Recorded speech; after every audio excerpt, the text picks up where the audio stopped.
Hello, hello. Do I start now? We're starting. Is everybody here?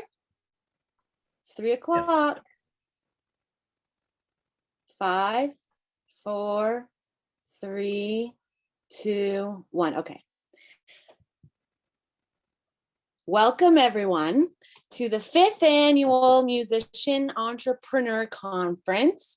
My name is Becky Katz, and I am an artist, musician, co-founder of Strange Waves, and I'm here to welcome you to the Musician Conference on behalf of the Hamilton Music Advisory Team.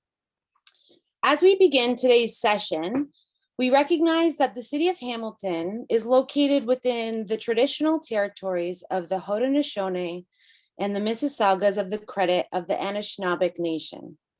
It is covered by the Treaty Number 3, the Between the Lakes Purchase of 1792, which was an agreement between the Crown and the Mississaugas of the Credit First Nation. This land is covered by the Dish with One Spoon, Two Row Wampum Covenant, which is an agreement between the Haudenosaunee and Anishinaabeg people to share and care for the land and resources around the Great Lakes. The dish represents the land that is to be shared peacefully, and the spoon represents the individuals living on and using the resources of the land in spirit of mutual cooperation and peacekeeping. This should serve us as a good reminder to reflect on how our own lifestyles impact the planet and how settler colonialism has since been the root cause of severe pollution, destruction, and violence of the natural environment. We must collectively do better in recognizing this and to do the work of genuine reconciliation with First Nations, Inuit, and Métis peoples, rather than simply reciting this otherwise empty land acknowledgement. There is currently a major water crisis here in Canada, and as I understand it, there are 33 drinking water advisories across the country, but only within Indigenous communities. Did you also know that there's currently gasoline contaminating the tap water in Iqaluit, Nunavut? All of this to say that somehow settlers go unaffected, and yet it is our lifestyles and addiction to comfort and luxury that have so badly damaged the ecosystem. So it kind of makes us think, after all that extraction and contamination, what is even left in the dish?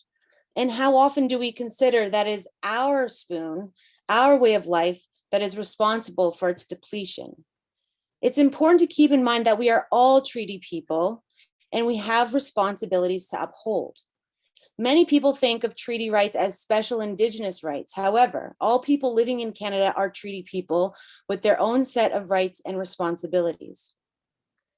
Treaties are a foundational part of Canadian society. Every road, house, building, business that exists today in a treaty area was made possible because of a treaty. The existence of treaties is proof that the first settlers of what is now Canada respected First Nations as sovereign people and negotiated nation to nation.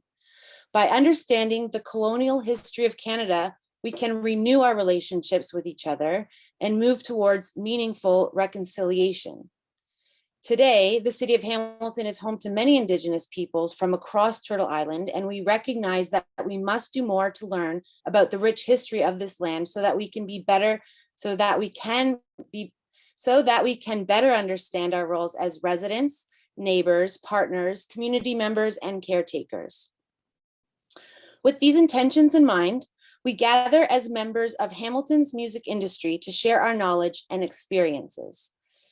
This is the second time we have hosted the conference virtually, and we are very grateful to have local musicians joining us live on Zoom and watching on Facebook.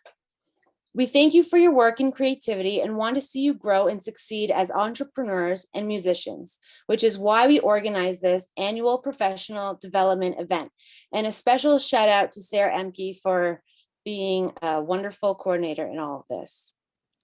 This conference is one way that we support local musicians. The city also supports nonprofit organizations and artists through the annual grants program called the City Enrichment Fund. Applications are being accepted right now until November 1st for projects starting in 2022. And if you're anything like me, you'll be sending it in on November 1st. We hope that some of those funded projects in 2022 will feature live music and get some great local musicians performing again. And now, I'm happy to introduce our moderator for today's topic about getting gigs and back on stage. Here is musician and member of the Musician Conference Working Group, Gillian Nicola. Gillian, we are so happy to have you today to lead this conversation. Could you please introduce yourself?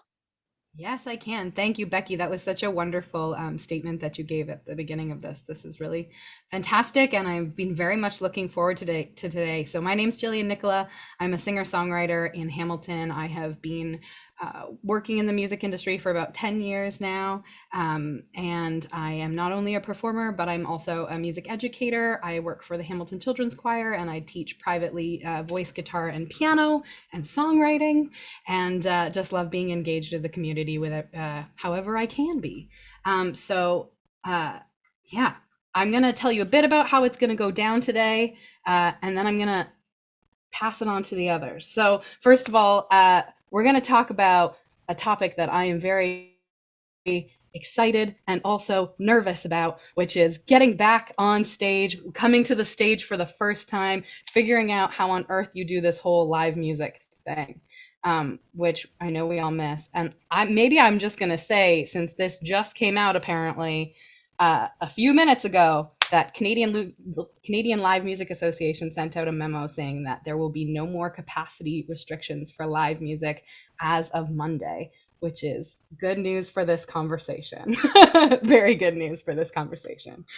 But of course, we are still in the pandemic. There will still be, of course, some things that we're going to have to be following. And who knows, as we all know, this can change very quickly. So we're going to keep all of that in mind as we have this discussion today.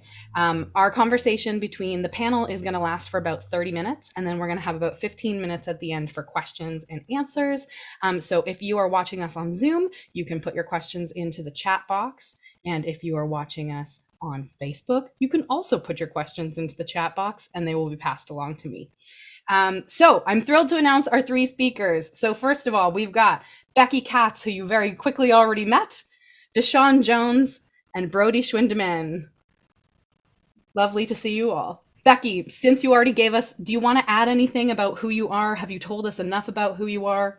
Would you like to add anything? I think when I said I was an artist musician, it sounded like one sort of thing. I meant artist, comma, musician.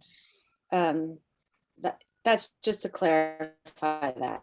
So I have the unique experience of both playing shows and also throwing those. So I get to see both sides of the coin there. Yes, we're very lucky to have this perspective. I love this. Deshawn, do you want to go next? Sure. Hello, everyone. My name is Deshawn Jones. I started a company back in 2007 called Band Push Music, and the focus was artist development, pushing bands in the right direction. So my experience has been around 20 years in the music industry, and I have the honor to have experience in different facets of it, ranging from radio promotions to distribution, retail, artist management, recently sync coordinating music publishing, worked with festivals from over 10, 15 years in regards to either putting it on or working as part of the team.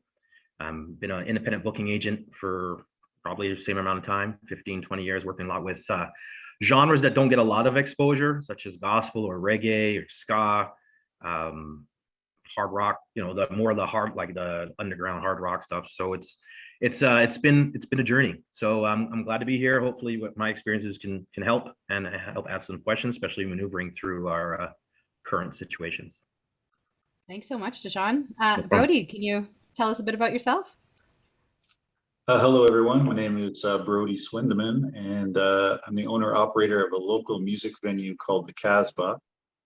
I've been in the industry for just under 25 years at this point, managing and programming various venues, predominantly in the club scene, the small venue circuit, a little bit of festival experience as well, and I volunteered a little bit on the side in local community radio.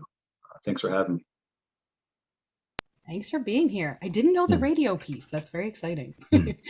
Okay, so I'm going to take us through, I think the way that I've structured these questions, we're going to kind of go chronologically, I think. So we're going to start with folks that are just starting out first. So I hope that's helpful. So my first question for everyone here is, what do you recommend artists, or sorry, where do you recommend artists first start playing shows? You know, I know, for example, myself, when I first started out, I had been practicing for so long and I was like, okay, sweet. I've got some music. I've got some sets. What kind of venues should I be looking for? Should someone that's just starting, should they maybe try like the pub avenue where they're doing maybe more of a background music thing? Should they be coming to a more formal venue for like a full, this is me, this is my show thing? Should they be putting on their own show? Just wondering, I guess, what are some of those first steps from your perspectives? And whoever wants to jump in first is welcome to. Ladies first. I think that first I would ask what kind of music you're playing to figure out which sort of where you want to find your audience. But sadly, there are fewer and fewer venues left in the city, but there's one that is very well established called the Casbah that often has a soft spot for the up and comers. So that's the first recommendation I would is talk to that guy. I don't know if he's below me. On my computer, he's below me, but Brody Books Rock at yahoo.ca. That email address was put to pasture about 15 years ago, Becky, but you can reach me at casbahlounge.ca. Yes. Okay. Yeah, I would echo what Becky is saying regarding what style of music or what sort of scene of music that you're focusing your skills on, because there are certain types of venues that translate better than others when it comes to the sound that you have. You know, an artist or band that is maybe making a little bit more aggressive or sound or louder music is probably going to want to find a space that suits the way the audience likes to be situated when watching and experiencing that kind of music. If you're a solo performer, maybe acoustically driven, there's a very different type of venue you're going to want to pursue, I think, when you're starting things off. If you know, if all things work out for you and you've grown into a quite established act and you've got a large audience wherever you play, it's interesting. I find that a lot of the venue types, they shrink down to one type only. And no matter what your sound, in the larger spaces are all the same. It's like a theater or it's an arena where everybody's sort of got their own specific place to be. Yeah, that's a really great point, Brody.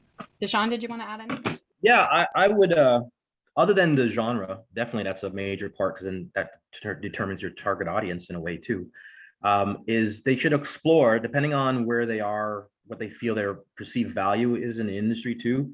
I mean, if they're just starting out, open mics, libraries, charities. There's a lot of charitable organizations that put on events that you can donate your time to.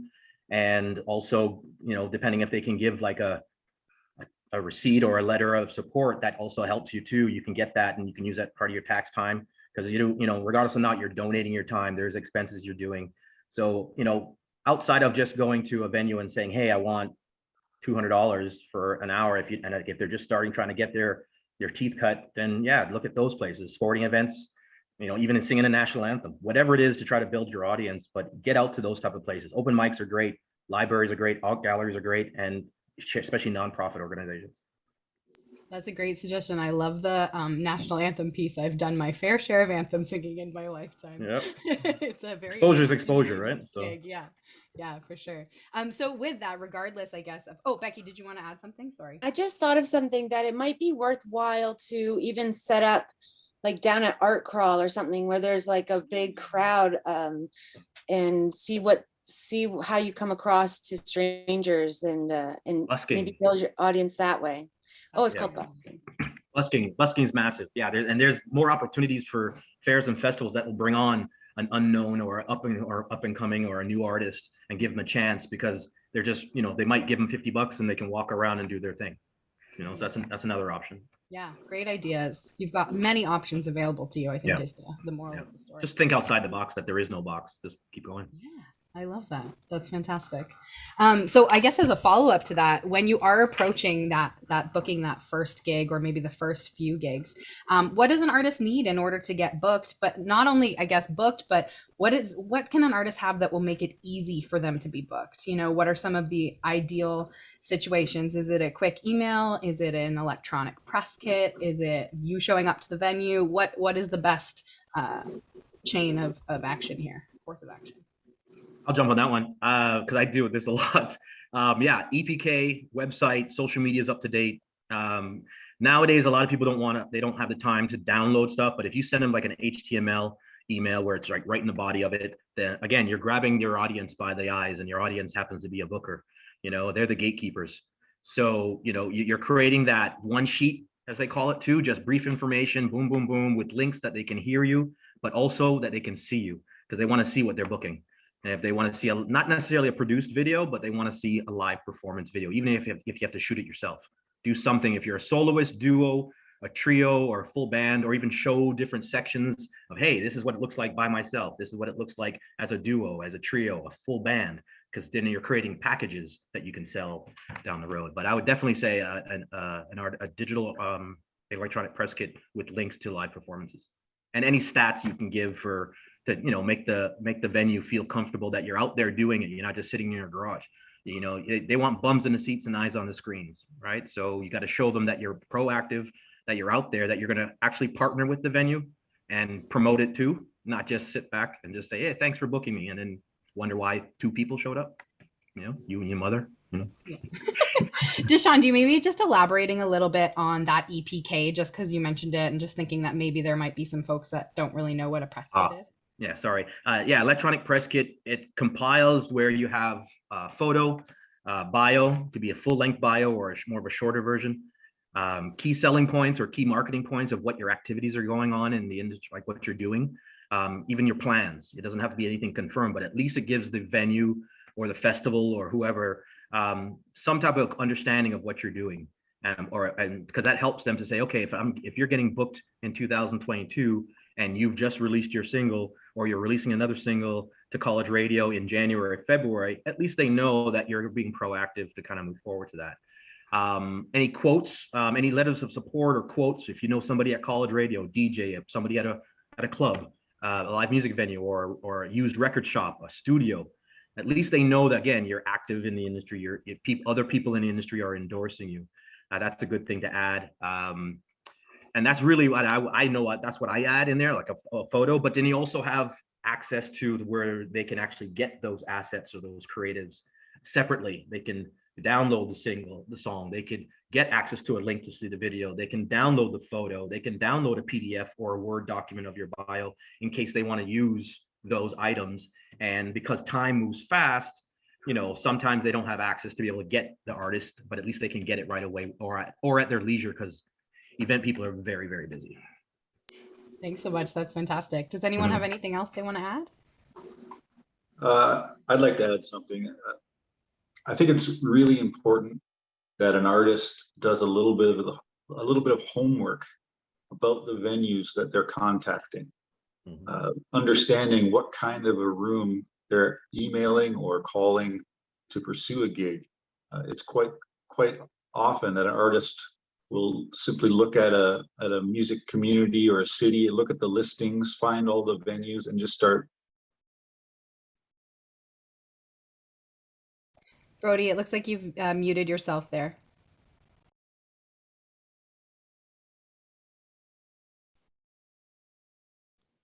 Brody, you're on mute. I don't think you can hear you. Brody? You can't hear it. My number one suggestion is to do some research or some homework on the venue you're contacting before you actually make contact. That's fantastic. So, very true. Very true. Know your audience. You got to know your audience. I wanted just to add to maybe in this press kit or this email when you're reaching out, to explain how you differ from the rest, because like I mean, people wanting to play venues and shows and whatnot is like, there's a lot. And so what would make you different? I think that would go a long way. What I'm speaking on behalf of like how I book shows, which is like mostly weirder stuff. So that's what I look for, is a personal touch, basically. But you know your audience. Like, you might not want to come across as a weirdo to certain venues, you know? So play smart. Yeah, the EPK is a one-stop shop, quick look of your highlights. And you also want to, I forgot to mention, you also want to put highlights of your key past events you've been at. Mm-hmm. So if you're targeting festivals, then give me your top 5 of your last 5 festivals. You know, if you're doing clubs as well as festivals, maybe mix it up. Because again, that could, you know, sometimes these gatekeepers know other gatekeepers, you know, so they might say, oh, okay, you did something at Caswell, let me go call them, let me see how it was. You know, were you a jerk to work with? Were you great? Did the audience respond well? You know, things of that nature. So it's definitely, it's a highlight sheet. Sounds good. Deshaun, you touched on this briefly, but just thinking about that EPK and in terms of stuff you would send in, right? So much we've talked about is the important thing is like what your show is. And so I'm wondering, in terms of recordings and in terms of video, if there is a quality or standard that you're looking for, is it better to see like a maybe kind of poorly shot live iPhone video, or would you rather see like a nice, slick, professionally done, you know, staged music video? Do the recordings have to be completely professional quality, or can it be a more DIY thing? Is that even a factor when you're booking people? I would say you want to look at, I mean, the best way I can answer this question, it's your first impression. If you're going for a job interview, you're going to put your first impression. You want, if you're going to show me about your presentation, you want me to book you, show me what I'm buying, show me what I'm getting. And even when I present artists, I'm showing them, I want to show them that they're professional. So then if I do ask for $3,500 for a 2-hour show, it's going to look like that. It's going to say, yeah, I'm going to give you quality. So you get what you pay for. And I understand people's budgets. So do the best you can within your budgetary means or your arm's reach resources. We all know people, and people will help you. So if you can't shoot your own video at a higher quality, okay, then find someone, maybe a student in a school who's taken it at a course, and that can set you up at a one-shot camera, and you do it in a plain backdrop, but do something that's legible, clear, audible, that I can see you, I can hear you, and that's good. So I don't think some people, some festivals, yeah, if you're asking for $10,000, yeah, for a show, for sure. You got to look at putting your best foot forward within your budgetary means. There's grants you can try to go get, but it depends on what you have available to spend in regards to your presentation. But you want to put your best foot forward at all times within your budgetary means. Awesome, that's great. With all of this, does anyone want to share any common mistakes that they see artists make in the booking process, or anything maybe that artists do that drive you nuts? They don't follow up. There's no follow-up. There's not enough follow-up or consistent follow-up. You can be professionally persistent, and that's another thing of knowing your audience, knowing the venue, knowing the industry of, okay, people are busy. So my rule of thumb is every 3 days, I'm going to let you know I'm going to contact you back if I don't hear from you. But it's typically, I give myself, I say, hey, I'll touch base with you in a few days. Then if I don't hear from them, I'll touch base again as a friendly follow-up, and they'll know that I'm going to follow up again in another 3 days. So I keep on going until you tell me get lost. That's pretty much my rule of thumb. So the biggest thing that I've seen mistakes, even at the early stages of me in the industry and other artists, is follow up, presentation, and then follow up is typically the two things, because you don't want to waste people's time. And again, venue owners, talent bookers are very busy. Becky, Brody, do you want to add anything? I was just gonna. Oh. Go ahead, Beck. Go ahead. I was just gonna say that often I'll get messages from bands that it's like just cut and paste, and I think it makes a difference if you take that extra few seconds to personalize it. That's all I will say. Yeah, true. I've noticed at times the cut and paste mistake is made where they're still leaving the wrong city in the pace, and they're asking for a gig at the Casbah, but they still have reference to Milwaukee in the in the email, or the name of the booker of the previous venue they just emailed. So yeah, customizing it, personalizing it, like Becky says, is super important.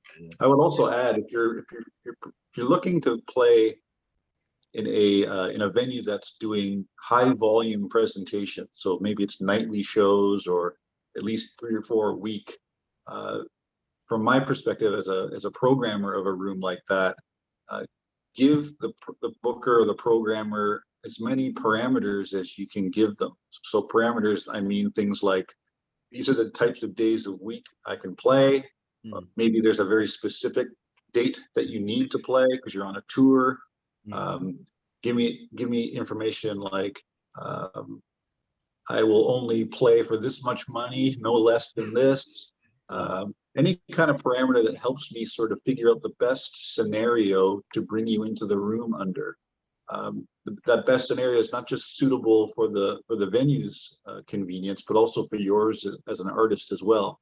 I wouldn't want to put you on my stage under circumstances that are inconvenient or not going to allow you the best chance at succeeding. Just as an example, it could be a local band that involves musicians that have a day job.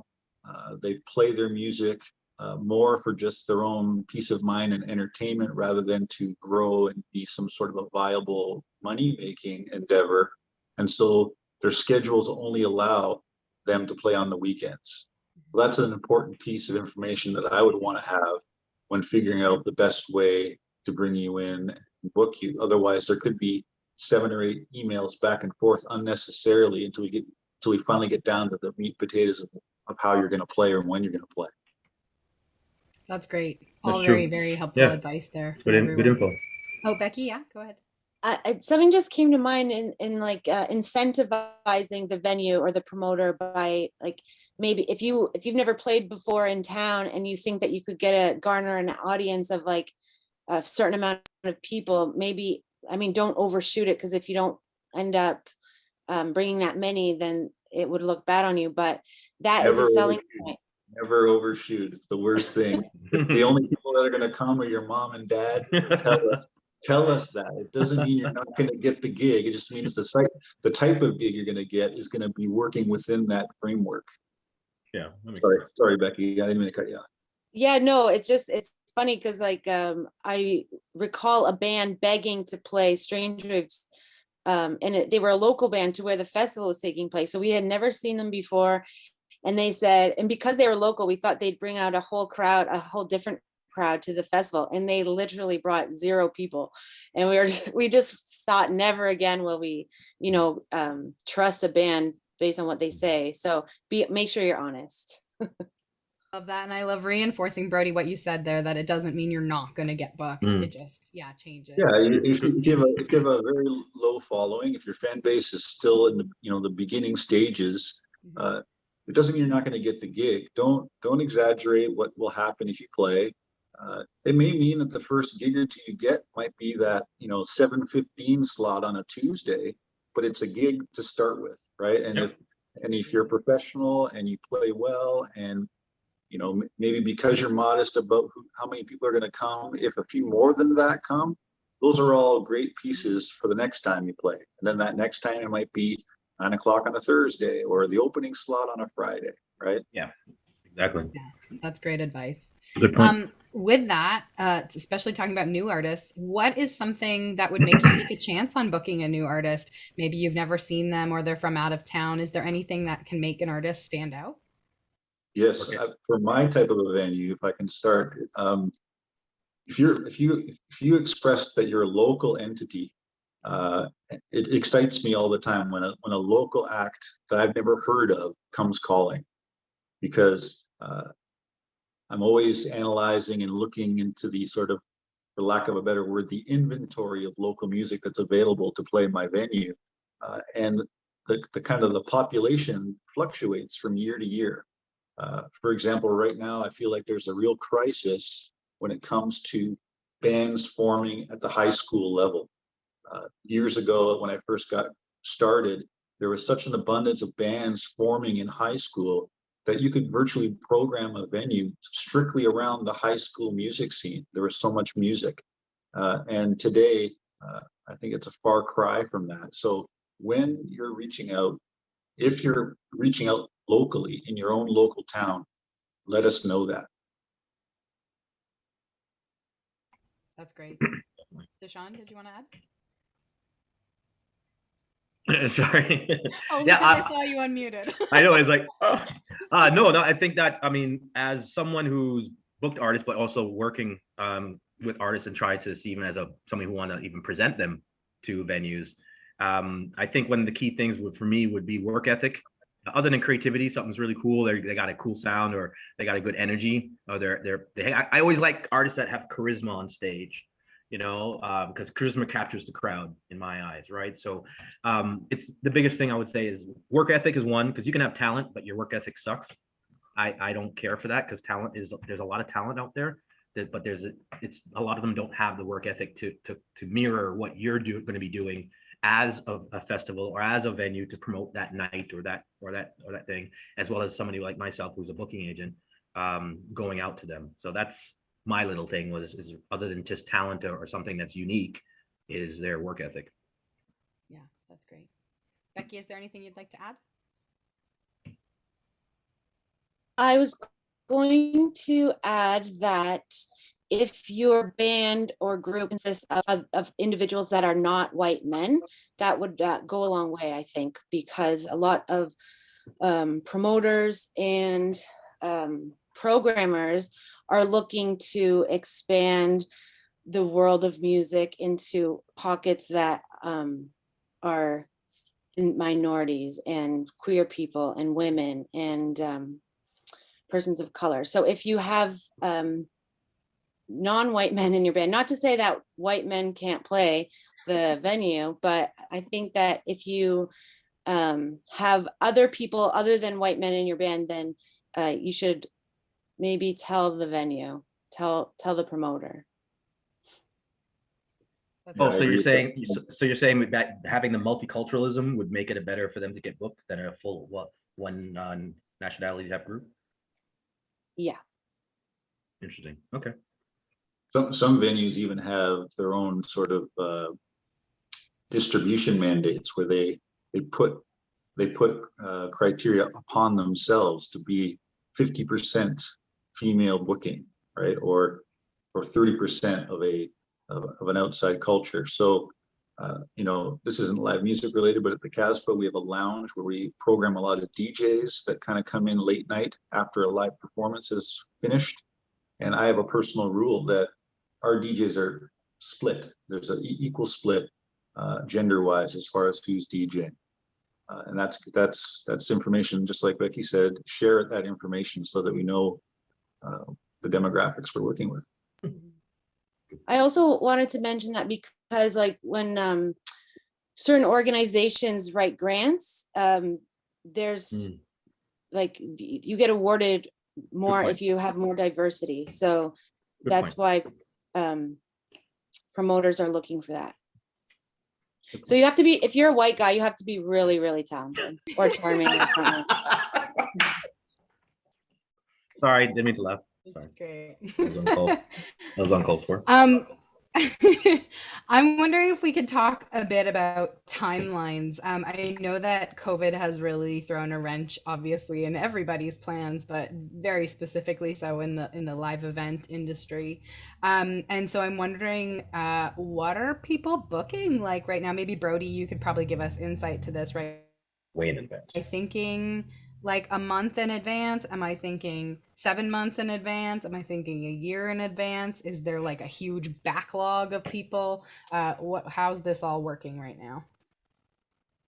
For the live club scene, particularly the original music live club scene, the pandemic has put such a freeze on tour plans for the most part that as things are now starting to reopen, there was a whole bunch of inactivity in 2020.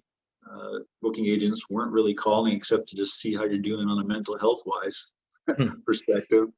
And they weren't doing any business directly with you at that time. So now all of a sudden everybody's calling, calendar is filling up quickly.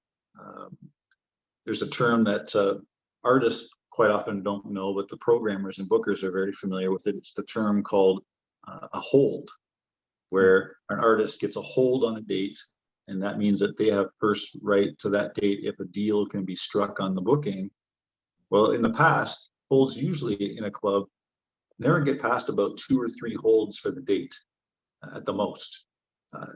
So there's an artist that's got first hold, but there's another artist that's asked for the same date, and they're given a second hold in case the first hold doesn't actually occur. Well, now under the conditions of today, and everybody's sort of trying to catch up on getting booked, I've got some dates that have 5 or 6 holds on it because everybody's looking to get back into the club really quickly. Yeah. As far as when you should reach out in relation to when you want to play, it's not critical that you call with an enormous amount of notice. I'm always, because I'm a 7 nights a week operation, I'm always filling in dates. There's dates in the first 2 weeks of November that are still unbooked at the moment that I would be willing to take on a show with and do right now. And then conversely, there's artists that have got holds on dates into the early fall of 2022. So it's a wide range when it comes to that. I'll talk to you later. It sounds like Deshaun would like one of those. So. I'm gonna talk to you later about that. I got somebody from Toronto that's coming up. On the festival side, for reaching out, because I'm currently right now doing that, so it's a really good question. I'm currently, well, I have been for a while, contacting festivals and just finding out what their plans are for 2022, 2023. 2023. I'm going that far. Just because, again, like Brody said, there's going to be such an influx of artists going after. So everything that went like this now was going like this. So you got to be on your work ethic A game, because you got to hit that phone, you got to hit those emails, follow up with everybody, and then get an opportunity to find out, can I even do that? Can I hold those dates? Can I get booked? And they're telling me to contact them January, some of them say March, some of them saying April, some of them saying February. So it's usually the early part of the year they're telling me to reach back out to them and send them their information, or the information for the artist I want to pitch. And these are people who I know. These are bookers that are talent agents that I have a relationship with. So it's not like they're just, call me January, and then you kind of are hitting the fan still. These are like, we're structuring everything, we're planning. They want to see how things are going to go. They want to see how the province or how the country kind of handles the pandemic, the lockdown, or the out of the lockdown. So they don't know, because some things will all of a sudden change, right? You do all this planning, and then the rug's pulled right under you. So, but a lot of them are, still being cautious, especially the fairs, like the county fairs. They're usually in the fall time, and they're all run by volunteers too. So it's usually around the early part of the year is when the festivals will start. But planning wise for an artist, start calling now, start reaching out now. That's great. Thank you. Along those lines, and Deshaun, you touched on this ages ago, many questions ago, but talking about, and I don't want to talk about it too much because there was a whole panel on this the other day, but trying to figure out rate of pay when you're going for, especially those first few gigs, or maybe it's the first time you've been booked by a festival and they say, great, what's your rate? What are some of the factors that artists should be considering when they're determining their rate? And also, if anyone has any advice, because I know it's always kind of like an icky subject for people on how to better advocate for themselves and to make sure that everyone's getting a fair piece of the pie.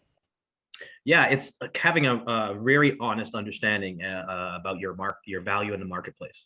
What are you bringing to the table? And there's standards. I mean, for a new artist that's just coming out, I'm not too familiar all the time with what clubs offer. I know it ranges.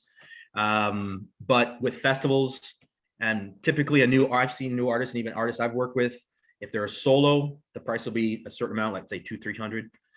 If it's a full band, usually it's $150 to $250 per band member. You can also have to look at travel. How far is the venue? How much do you have to use? Is accommodations involved? Things of that nature. Hospitality. These are all things that have to be thought about and discussed. And I'm going to give it out to the new artists. Don't be afraid about asking about that type of stuff. If you're coming out of your garage, your basement, or your room, and you want somebody to take $1 out to pay for your music, in whatever format it is in, feel confident to say, this is me. You're a business now. So this is what I know my value is at the stage that I'm at. Your music is good music. If somebody paints a picture and it looks amazing, whether they're starting out or they're a veteran, and that's $10,000, it's $10,000. You know, so you know your value, and you're gonna advocate for that. But just have a good understanding of, again, of the industry and who you are in the marketplace and the venue, and if they've booked artists like you in the past, and even try to maybe reach out to those artists and say, hey, what did you guys secure from that? And then you'll know if they're even in your ballpark. But be negotiable, but go a little higher, because there's always going to be room for negotiating. Sorry, Brody. Great. That's what I do. Becky, I'd love to know if you specifically have any thoughts on this, because I know you very much operate on both the artist, like as an artist yourself, and as someone running a festival and other events. Yeah, I mean, as an artist, I am told what I'm being paid. I don't make any requests. Like sometimes it's a happy surprise. Like recently I played the Zula Presents Something Else festival, and they paid handsomely. So apply to that festival if you're a weird free jazz player. But yeah, like sometimes I've walked away without anything, but it's because I don't advocate for myself, and that's something that I've had to learn over the years. But just there's so many factors involved, and depending on the caliber of the venue, or like whatever the presentation is, it'll depend, and whether or not there's additional funds. Like if it's an organization that receives grant money or sponsorship money, then you'll probably get more than, say, if it's someone running their own show and collecting $10 at the door, sort of thing. So it depends. When I'm a promoter, I don't pay well. When people ask to play the festival or a show that I'm booking, it's pretty pitiful, to be very honest. Like, I'm not proud. So it ranges. It's a giant spectrum. So just know what you want, know your worth, and yeah, don't be afraid to talk about it. That's the thing, is like promoters will respect you for bringing it up, for sure. Yeah, everything's negotiable, man. That's why I look at it. Brody, did you want to add to that? You looked like you were about to say something. Yeah, a few things really. Becky's right. Well, both colleagues here are right about knowing your worth and being comfortable with talking money and not just taking what's being given to you, because a lot of the times promoters will exploit that if you give off a vibe like you're not comfortable talking money. What I would like to say additionally, though, is just to tie into something I said on a previous question, is if you do your homework about the venue you're contacting, it can help you gauge what kind of budget might be available to pay you. In the case of the Casbah, my business, my venue, the programming personality, I guess, it's a hybrid of local music, but also touring acts. And so if you're a local act looking for a gig, the financial terms that might come to you can really vary from gig to gig within my venue. So I've always felt that the key to my business thriving or sustaining is to have a great relationship with the local acts as best as possible when it comes to money. So, just as an example, you might be a local act with a pretty strong following of fans here locally. And so you know that you can generate a reasonable amount of ticket sales by playing. And so you want to get paid, according to that. On the other hand, you might play a different gig that's not a gig that's focused on you, where you're opening for somebody that's on tour. There's a completely separate fan base coming to that event based on the touring act, and you see that as an opportunity to play to a new audience. But because there's a touring act on the bill and they have different expenses to get to the venue because they're on the road, the budget might be different for you as a local act opening a show like that. And you need to be open-minded that even though you know in the back of your mind your value in your town is a higher amount, and this pay that's being proposed as an opener is much less, well, there are perks to still playing that gig, like playing to total strangers that you wouldn't play to if it was your show. Absolutely. That's great. Great advice from everyone. Thank you. I'm going to actually use that to pivot. You did a beautiful segue for me, Brody. I'd love to talk about playing outside of your home base. How do we make these first connections? It's obviously a scary thing to do when you're doing it for the first time. And I was wondering if anyone has any advice on that. Gig trades. Like I really quickly say this one because my phone is actually on 15%. I'm hoping I don't think I can last the session here. Gig trades are huge. It's very difficult for a small club to provide the stage to undeveloped out of town acts that might creatively be really great, but have zero fan base in the market. It's hard to find them gigs. Even though you want to help them, you want to nurture and try to build something around them because they are good, it's very challenging to find them stage time because you can't just open the doors to anybody if no one's going to show up to watch. So a great way to get in as an out-of-town act is to find a local act in the city you want to play and do a gig trade with them. Say, hey, if you can get me on stage in your town's main venue and where we open for you, we'll trade that favor back when you want to come and play in our town. That way, I don't even have to concern myself with whether this band from Kitchener has fans in Hamilton or not. It's because they're playing on a bill with a band I do have experience with here locally that's bringing the audience. Yeah, that's fantastic. Anyone else want to add to that? Becky, you want to go first? Sorry, can you please ask the question again? I guess it was a kind of vague question, maybe. It was just for artists looking to tour outside of their main home base for the first time, if there's any advice that you had to give in how to make those first connections. Speaking from experience, I've done 3 little tours, and it's been through connections that I've made already. So it's, although there has been a couple cold calls that were successful somehow, like I got a show up in Halliburton because they don't really have a lot of shows. So I think that that's a kind of a creative way to get an out of town gig, is to do it in a community that doesn't see a lot of live music. Something that makes it a bit different or something like that. But yeah, making friends with out of towners and other bands, and just calling in favors. Yeah, that's a good point. Oh, it's okay. I was just gonna say I agree wholeheartedly to that point, especially the small town thing. I think small towns are really underrated in terms of going to play in them, but they don't often get a lot of live music. No, they don't. Yeah, that's a good point. Yeah, it's a good point about it. I mean, one of the things that I've experienced in trying to get bands out there, other than the standard, is get your song on college radio, get some media exposure, so you can let that local area, at least you can say, hey, yeah, we were in Exclaim, we were on CKLN, we were on this. And again, you're informing them. That's where the relationship it comes in, when you have to turn the hats from artist to entrepreneur and talk to the venue owner, talk to the festival booker, find out what are they looking for. Is this, here's the uniqueness. When you mentioned Halliburton, perfect example. When I was tour manager with the Satellites, or a reggae band from Toronto, I just contacted the Halliburton Halifax Hiker Fest, it's called, and I just was checking out their website because I stumbled across, just looking at different festivals, and noticed that certain words were jumping out at me, like they were saying roots, or they were saying folk, they were saying certain things, and I looked at the different music that they were bringing in.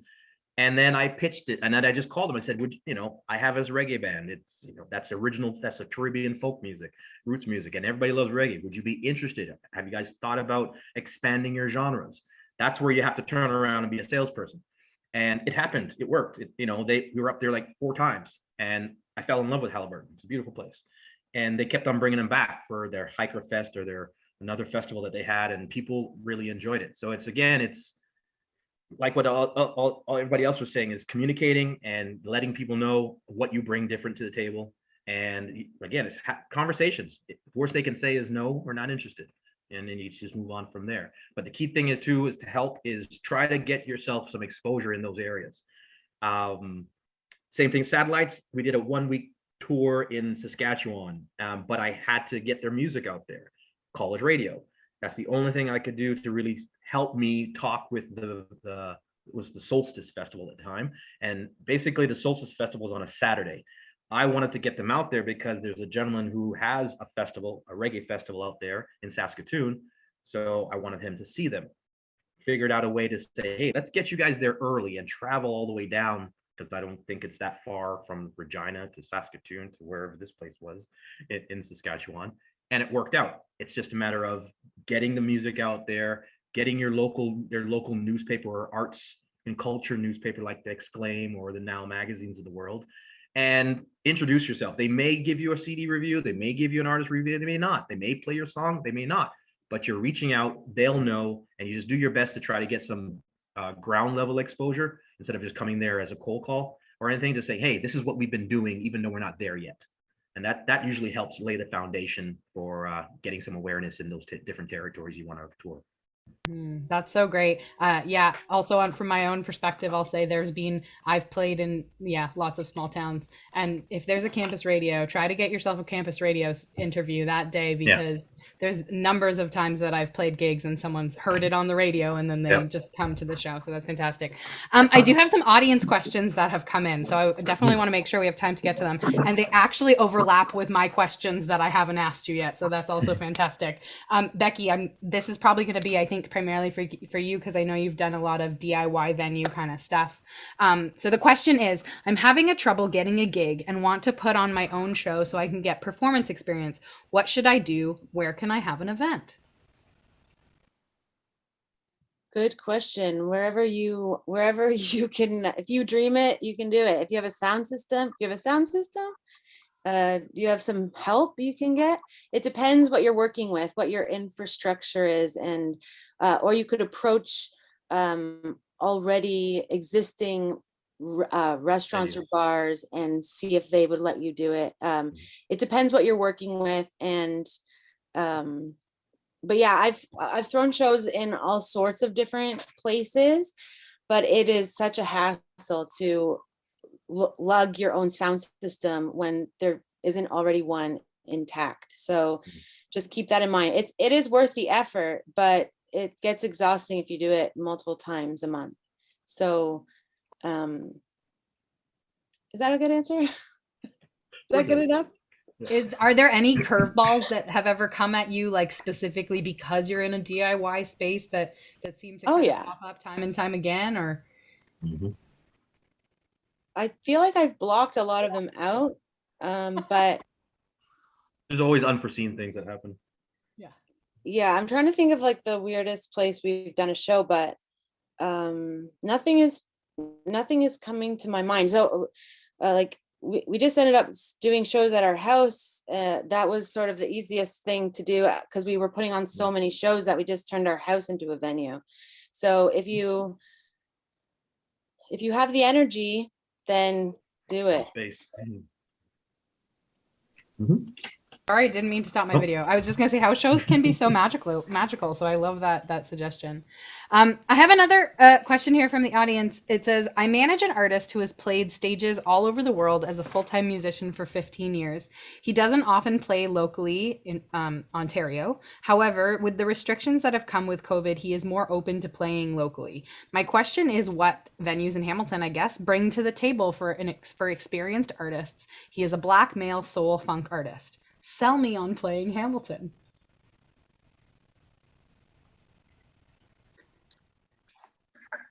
He has solo. Okay. I mean, there's probably, again, it's communicating with the venue. Do they book those type of artists? Do they have a certain soul night? Do they have an audience that would appreciate that genre of music? And then from there you find it. Do the research and pick up the phone, call them. And I'm sure it's there on the internet. You can just go through the listing and then have a conversation with people like Brody. You got to have a conversation. You got to introduce yourself. This is what I'm about. Do you book R&B soul? Is he a band? Does he have a backing band? Is he a solo? Is he coming with tracks? It really depends on where he wants to play. So he has to sell himself to Hamilton. Hamilton doesn't really have, and I'm not being derogatory, but he just needs to pick up the phone and say, hey, this is who I am. Do you book this type of music? And then introduce them to his EPK and educate the booker. And then from there you go. That's great. If the artist has a predominant experience across the water playing and they're not overly developed here in Ontario, the artist should understand that Ontario is a very different live music culture than Europe. The way things are funded is differently. Audience sizes are often quite different. The time of day the gigs occur is quite different. So in contacting Ontario promoters or venues, you're probably engaging in conversations about parameters around the show that are very different than what they are across the water. Hamilton is not an easy place to play when you have an undeveloped fan base. It's one of those cities caught in the middle between being a large market like Toronto and being a small town where the number of entertainment choices are very limited. There's actually a lot of entertainment choices here, but not a population or market size that's as developed or as sizable as a Toronto or Montreal or a Vancouver. So being stuck in that middle place often means that a very talented act that might actually be very popular in other parts of the world has zero presence in Hamilton, and as a result, the audience size will be very modest. Expose it. Yeah, you got to plant the seeds in the audience, let them know who you are, then you can talk, and from there you can kind of reintroduce yourself or introduce yourself to the venue owners and bookers. Bottom line, yeah, it's a business. So yeah. I think we have time maybe for one last question. I'm going to sneak in really quick because I think it's a great question. Wondering what the panelists think about the smaller number of live venues we have in Hamilton now. I know I'm saying this to people all the time. We've lost so many over the past couple of years, and wondering whether you think new ones will emerge post-pandemic, and if so, how do you think that would come about? That's a big question, but wow. Any thoughts you have are appreciated. Oh, there's always venues that pop up. There's the community often panics when rooms close, and as much as it's a sad story, and you feel bad for those that are employed by the venues and the operators that were responsible for them, there's always someone that comes along and fills in the gap. They always feel like there's a part to the scene that's not being accommodated or brought in, and it's going to be my job to provide stage and time for those performers that are being under-recognized at the moment. So I don't think it's panic mode. I think venues struggle all the time, and some come and go, but new ones are always there. It's the people that operate them that keep it going. It's not the physical structures that we have. Right. Yeah, and hopefully, and with that observation of venues closing, or and the desire or the necessity of having venues open to help develop young artists, that gives them an opportunity. The municipalities are going to get involved eventually too, to help, to say, hey, this is something good for the arts development for the community, and hopefully work with people who want to be a club owner or a venue producer to say, hey, okay, let's get you in here. Let's work with you on the back end for permits or licensing or anything of that nature, and keeping things in line. That'll definitely help with more venues popping up, and keeping people accountable, definitely. I don't think that people should be too eager to see a bunch of new venues open up at this moment anyhow. The pandemic has decimated things, and a good proportion of the audiences are still not fully comfortable with coming back indoors to see events, and it's going to mean that events are underattended for a little while. Venues are going to be struggling financially, and the risk of saturating something that's already in a fragile place at the moment is not a wise way for things to go. So strengthening what's there presently, really looking closely at what the audience is doing. Are they coming back? Are they excited, or are they still being cautious and staying away? Those are factors that should really be considered when analyzing number of venues in relation to the size of the market. Good point. Well, I think we're just at about time here. So thank you all so much for being a part of this. Becky and Deshawn and Brody, this was really fantastic. You all had great things to say. Are there any projects that any of you would like to quickly sneak in and plug before we wrap up here? Round 2, Hamilton Arts Council. BIPOC music series is going. Make sure you get your applications. Yes. To make a plug to Dave and those guys. And Winterfest. Don't forget about Winterfest. Hmm? Jeremy. Becky, Brody, anyone? I'm personally excited about a new series that's launching in November in my room. A colleague of mine, Namal Agalawate, is starting a queer alternative music night entitled Sounds Gay. And I'm looking forward to the audiences that come in from that, and the eclectic range of music that's going to get programmed. It's going to be the second Tuesday of every month starting in November. Nice. Very good. Becky? No, I don't have anything to plug. She's like, no. Me I'll, neither. I'll plug for Becky. Becky is a very talented, she's a talented visual artist. And if you need a mural done or some wood carvings or sketches, Becky is a go-to. I'm sure she has a website like beckycats.com or beckycats.ca, right, Becky? Yes, it used to be .com and now it's .ca. So There you And go. all of everyone's links, at least on Zoom here, everyone's links are in the chat now, so you can find us all on the internet.